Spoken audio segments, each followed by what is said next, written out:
ओम शांति। 24 जनवरी 2022 आज की बाबा की साकार महावाक्य। बाबा कहते मीठे बच्चे 21 जन्मों के लिए सदा सुखी बनने के लिए इस थोड़े समय में देही अभिमानी बनने की आदत डालो। प्रश्न है, दैवी राजधानी स्थापन करने के लिए हर एक को कौन सा शौक होना चाहिए? पता है किसको कौन सा शौक होना चाहिए? बाबा बताते सर्विस का। ज्ञान रत्नों का दान कैसे करें ये शौक रखो। तुम्हारी ये मिशन है पतितों को पावन बनाने की। इसलिए बच्चों को राजाई की वृद्धि करने के लिए खूब सर्विस करनी है ना। जितना सर्विस हो सके उतना करनी है। जहाँ भी मेले आदि लगते हैं, लोग स्नान करने जाते हैं, वहाँ पर्ची छपा कर बांटनी है, ढिंडोरा पिटवाना है। ज्ञान का जो है ना, ढिंडोरा पिटवाना है। गीत है, तुम्हें पाके हमने जहाँ पा लिया है, तुम्हें पाके हमने जहाँ पा लिया है। ज़मीं तो ज़मीं आसमां पा लिया है, तुम्हें पाके हमने जहाँ पा लिया है, तुम्हें पाके हमने। ओम शांति। निराकार शिव बाबा बैठकर बच्चों को समझाते हैं कि बच्चे देही अभिमानी भव। माया रावण बोलता है, वर्षा देता है, देही अभिमानी भव। और बाबा क्या कहता है? देही अभिमानी भव। तो हम सबको देही अभिमानी बनना है। अपने को आत्मा समझो और बाप को याद करो। हम आत्मा हैं, हमको बाप पढ़ाते हैं। बाबा ने समझाया है, संस्कार सब आत्मा में ही रहते हैं। जब माया रावण का राज्य होता है अथवा भक्ति मार्ग शुरू होता है तो देह अभिमानी बन जाते हैं। क्योंकि माया का युग शुरू हो जाते हैं ना, तो माया आक्रमण करना चालू कर देती है। फिर जब भक्ति मार्ग का अंत होता है तो बाप बच्चों को कहते हैं, अभी देही अभिमानी बनो। तुमने जो जप तप दान पुण्य आदि किए हैं उनसे कुछ भी फायदा नहीं मिला है ना। इतना तीर्थ यात्रा ठंड में केदारनाथ अमरनाथ जाने से कोई फायदा थोड़ी हुआ। तो बाबा कहते कि तुमने जो जप तप दान पुण्य आदि किए हैं ना, उनसे कुछ भी फायदा नहीं मिला है ना। 5 विकार तुम्हारे में प्रवेश होने से तुम देह अभिमानी बन पड़े हो। रावण ही तुमको देह अभिमानी बनाते हैं। वास्तव में असुल तुम देही अभिमानी थे। फिर से अभी ये प्रैक्टिस कराई जाती है कि अपने को शरीर नहीं समझना, आत्मा समझो। बाबा क्या प्रैक्टिस कराता है? अपने को आत्मा समझो। शरीर को कुछ भी हो ना, आप अपने को आत्मा समझो। आत्मा कैसे होती है? शांत स्वरूप होती है। तो कोई सामने आए झगड़ा करे, आपको उल्टा सीधा बोले तो आप शांत रहो। बाबा हमको कहते ये पुराना शरीर छोड़ जाकर नया लेना है। सतयुग में ये 5 विकार होते नहीं हैं। देवी देवता जिनको श्रेष्ठ पावन कहा जाता है, वे सदैव आत्म अभिमानी होने के कारण 21 जन्म सदा सुखी रहते हैं। फिर जब रावण राज्य होता है तो तुम बदल कर देही अभिमानी बन जाते हो, देही अभिमानी बन जाते हो। इनको सोल कॉन्शियस और उनको बॉडी कॉन्शियस कहा जाता है। बाबा हमको सोल कॉन्शियस बनाता है। तो बाबा कहते निराकारी दुनिया में तो बॉडी कॉन्शियस और सोल कॉन्शियस का प्रश्न ही नहीं है, प्रश्न ही नहीं उठता है। वे तो है ही साइलेंस वर्ल्ड। ये संस्कार इस संगम युग पर ही होते हैं। तुमको देही अभिमानी से देही अभिमानी बनाया जाता है। जैसे समझो किसको बुखार होता है जो उतरता ही नहीं है ना, 3-4 दिन हो जाते हैं, तो क्या किया जाता है? 2 बोतल वो क्या होता है, हाँ वो इंजेक्शन करते हैं, ऐसे डालते हैं नस में, और वो एक सलाइन की बड़ी बोतल डालते हैं ताकि शरीर एकदम ठीक हो जाए। तो ऐसे ही माया रावण ने हमको कौन सा बुखार चढ़ाया है? देह अभिमान का बुखार चढ़ाया है। और बाबा अविनाशी सर्जन हमें ज्ञान की डोज देते हैं, ज्ञान की 1 बोतल इंजेक्शन और योग का 1 बोतल इंजेक्शन, और एक जो है वो देही अभिमानी बनाने की स्लाइन बाबा महात्माओं को देते हैं। तो बाबा वही कहते कि देह अभिमानी से देही अभिमानी बनाया जाता है। सत्युग में तुम देही अभिमानी होने कारण दुख नहीं उठाते हो, क्योंकि नॉलेज है कि हम आत्मा है। यहाँ तो सब अपने को देह समझते, मेरा नाम फलाना है, मेरा ये फलाना काम है, मैं इतना फलाना हुए है। आजकल तो देह पे ही बहुत ध्यान रहता है ना, देह के लिए कितना कुछ करते हैं, है ना। तो बाबा कहते आजकल तो अपने को देह समझते हैं। बाप आकर समझाते हैं, बच्चे अभी देही अभिमानी बनो तो विक्रम विनाश होंगे, फिर तुम विक्रमाजीत बन जाते हो। शरीर भी है, राज्य भी करते हो, तो आत्माभिमानी हो। ये जो तुमको शिक्षा मिलती है, इससे तुम आत्माभिमानी बन जाते हो। बाबा का जो ज्ञान मिलता है ना, बाबा की जो याद का इंजेक्शन है, उससे हम आत्माभिमानी बन जाते हैं। सदैव सुखी रहते हो। सोल कॉन्शियस होने से ही तुम्हारे विक्रम विनाश होते हैं। इसलिए बाबा समझाते हैं मुझे याद करो तो विक्रम विनाश होंगे। वे गंगा स्नान जाकर करते हैं, परंतु वे कोई पतित पावनी तो है नहीं। अभी पहाड़ों से निकली हुई जो पानी की गंगा है, वो कैसे पतित पावनी हो जाएंगी, है ना। आजकल तो एक दिखाते हैं कि वो देवी है, सफेद वस्त्रधारी देवी है, और उसको देते हुए दिखाते हैं। लेकिन ऐसे थोड़ी है कि गंगा कोई पतित पावनी है या देवी है। तो बाबा कहते ना योग अग्नि है जिससे विक्रम भस्म हो, वो तो पानी की गंगा है ना। ऐसे ऐसे मौके पर तुम बच्चों को सर्विस करने का चांस है। जब कुंभ का मेला लगता है तो बाबा हम बच्चों को कहते कि सर्विस करने का तुम बच्चों को वो चांस मिलता है। जैसा समय वैसी सर्विस, मनसा सेवा करने का समय तो मनसा सेवा, वाचा सेवा तो वाचा सेवा, वाचा सेवा करने का समय तो वाचा सेवा करो। बाबा कहते कि वो पानी की गंगा में कितने ढेर मनुष्य स्नान करने जाते होंगे, है ना। कुंभ के मेले पर सब जगह स्नान करते हैं। कुंभ के मेले पर सब जगह स्नान करते हैं।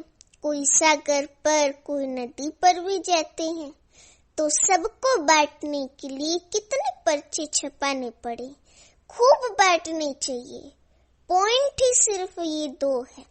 पॉइंट ही सिर्फ ये हो, बहनों भाइयों विचार करो।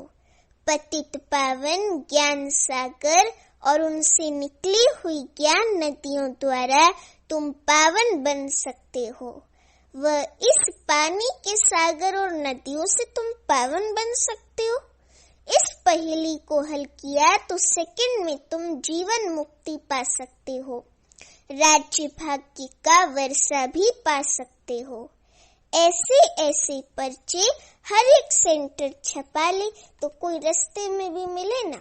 समझो आप किसी गांव में या ऐसी सड़क पे टहल रहे हो और कोई आपको ऐसे सामने से क्रॉस करता हुआ मिले तो उसको भी आप बांट सकते हो। हाँ, और बाबा तो कहती जो लक्ष्मी नारायण वाला और त्रिमूर्ति का बैच होता है ना, इससे भी सर्विस हो सकती है। तो ऐसे ऐसे पर्चे हर एक सेंटर छपा ले। नदियां तो सब जगह हैं, नदियां निकलती हैं बहुत दूर से, नदियां तो जहाँ तहाँ बहुत है। फिर क्यों कहती हो कि इसी नदी में स्नान करने से पावन होंगे? ऐसे उनको लॉजिक से समझाओ तो उनको समझ में भी अच्छे से आएगा। पहले आप उनको पूछना कि जब दुनिया में जहाँ तहाँ इतनी नदियां हैं तो आप एक गंगा में ही क्यों स्नान करने जाते हो? तो वो लोग कहेंगे पतित पावनी है। तो उनको समझाना कि गंगा पतित पावनी नहीं है, पतित पावन एक शिव बाबा है। तो बाबा कहते हैं स्नान तो जन्म जन्मांतर करते आए हैं ना। हाँ, खास एक जगह पर इतना खर्च कर तकलीफ करके क्यों जाते हैं? ऐसे तो नहीं एक दिन स्नान करने से पावन हो जाएंगे।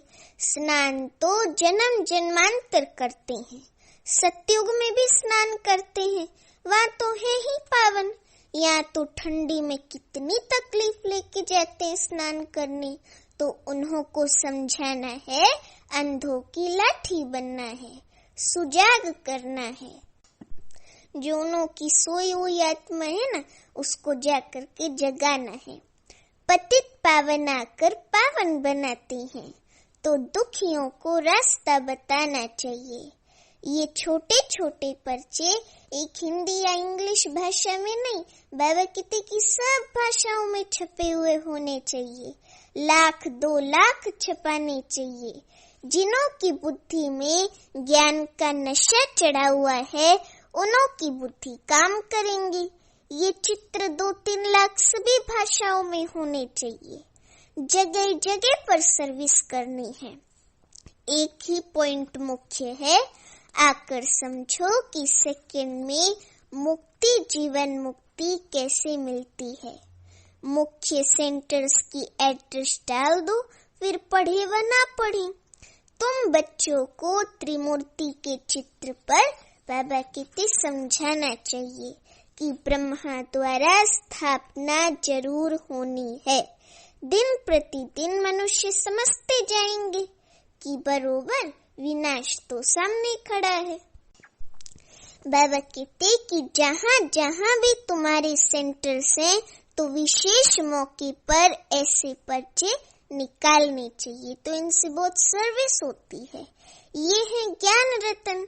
सर्विस का बहुत शौक रखना चाहिए, है ना। सर्विस का नाम सुनते ही उमंग उत्साह चढ़ जाना चाहिए, है? तो बाबा कहते हैं हम अपनी देवी बादशाही स्थापन करते हैं ना, ये है ही मनुष्य को देवता अथवा पतित को पावन बनाने की मिशन।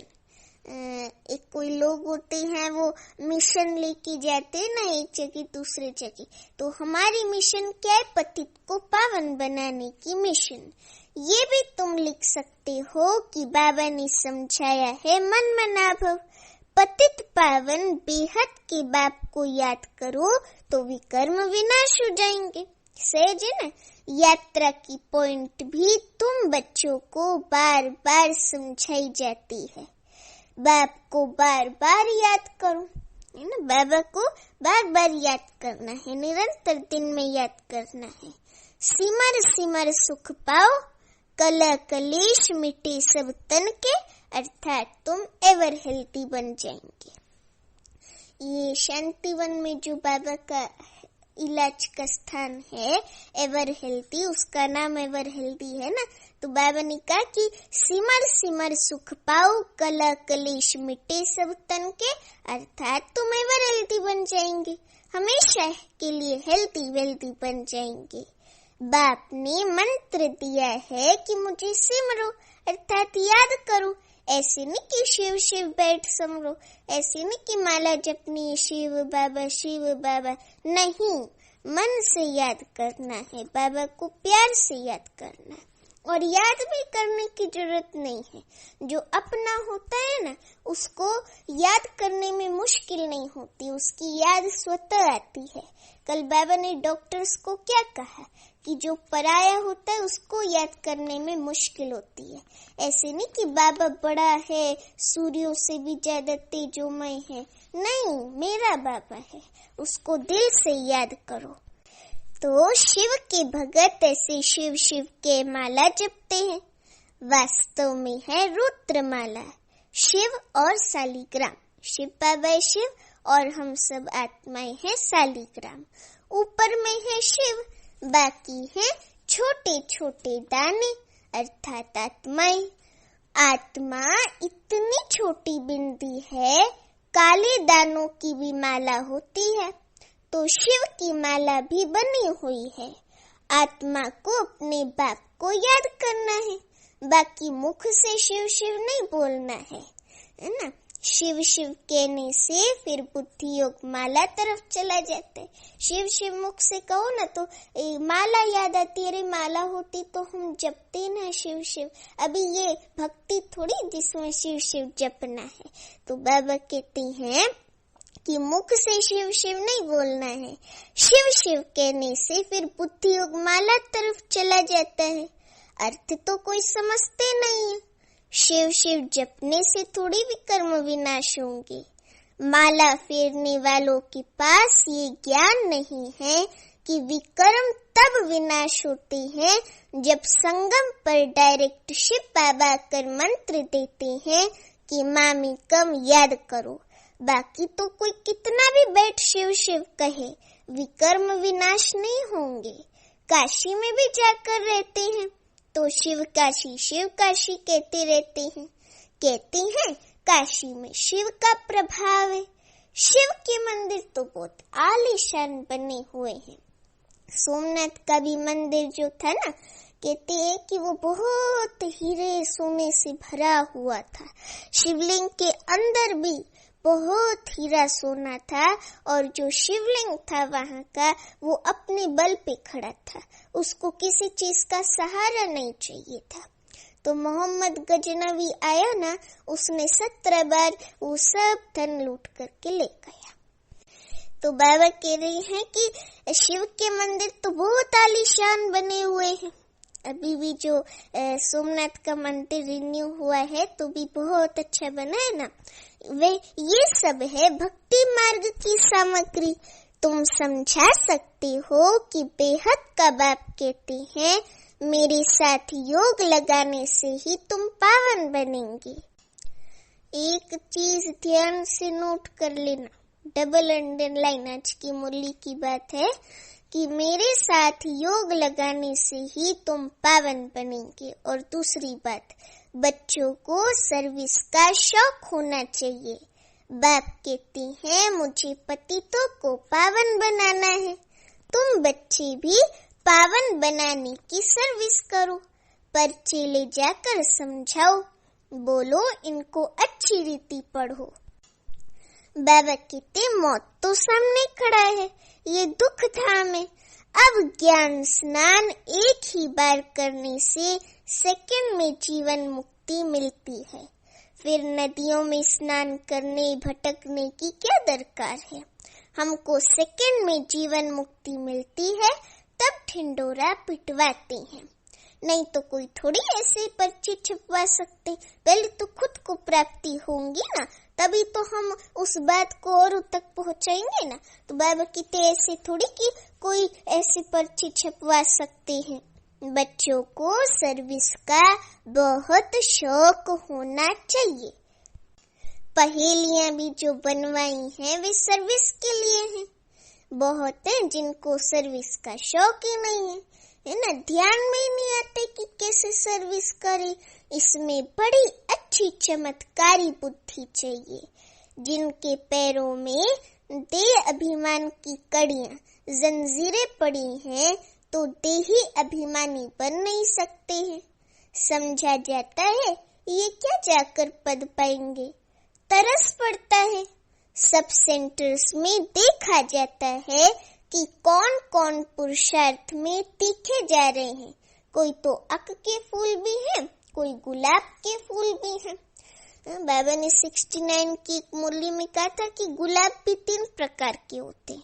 एक है रूहे गुलाब, एक है गुलाब और एक है नीचे कांटे वाला गुलाब। कई तो ऐसे भी हैं अक के भी फूल हैं एकदम बदबूदार, और कोई गुलाब के फूल भी हैं, कोई रूहे गुलाब भी हैं, है ना। हम फलाने फूल हैं, हम बाबा की सर्विस नहीं करते तो समझना चाहिए कि हम अक के फूल जाकर बनेंगे। अकी तो जहरीला होता है ना, वो नहीं बनना। सबको रूहानी गुलाब बनने का पुरुषार्थ करना चाहिए, रूहे गुलाब बनने का। अक के फूल कोई भी नहीं बनना, है ना। बाप तो बहुत अच्छी रीति समझा रहे हैं, तुम हीरे जैसा बनने का पुरुषार्थ कर रहे हो। कोई तो सच्चा हीरा है, कोई काले झुंझार भी है। हर एक को अपना ख्याल करना चाहिए कि हमको हीरे जैसा बनना है। अपने से पूछना है कि हम हीरे जैसे बने हैं। अपने दिल से पूछना चाहिए, अपने आप से पूछना चाहिए कि हम हीरे जैसा बने हैं। अच्छा, मीठे मीठे सीखी लते बच्चों प्रति माता पिता बाप दादा का याद प्यार और गुड मॉर्निंग। रूहानी बाप की रूहानी बच्चों को नमस्ते। अभी हम रूहानी बच्चों की रूहानी माता पिता बाप दादा को याद प्यार गुड मॉर्निंग और नमस्ते। अभी धारणा के लिए मुख्य सार पहली पॉइंट है, देही अभिमान की कड़ियां जंजीर काट देही अभिमानी बनना है। सोल कॉन्शियस रहने का संस्कार डालना है। सर्विस का दूसरी पॉइंट है, सर्विस का बहुत शौक रखना है। बाप समान पतित से पावन बनाने की सेवा करनी है। सच्चा हीरा बनना है। अभी वरदान है, कर्म करते हुए न्यारी और प्यारी अवस्था में रहे हल्केपन की अनुभूति करने वाले कर्मातीत भव।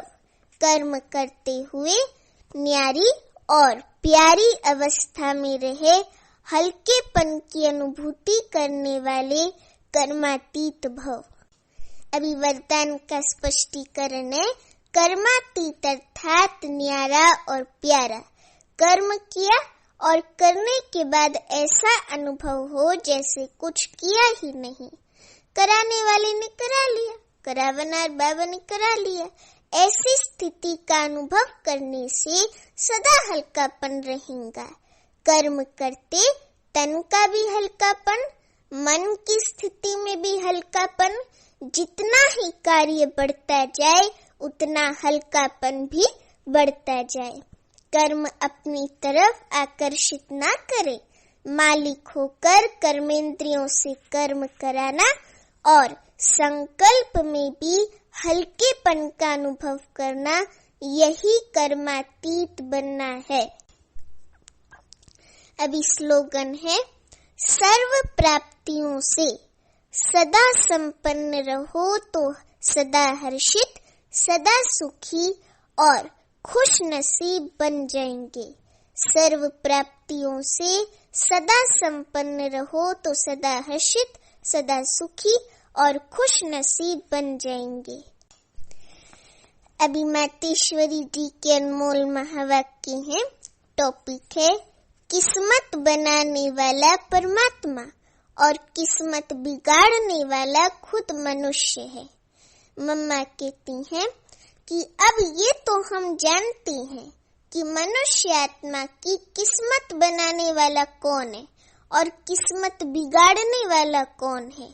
हम ऐसे नहीं कहेंगे कि किस्मत बनाने वाला बिगाड़ने वाला वही परमात्मा है, नहीं।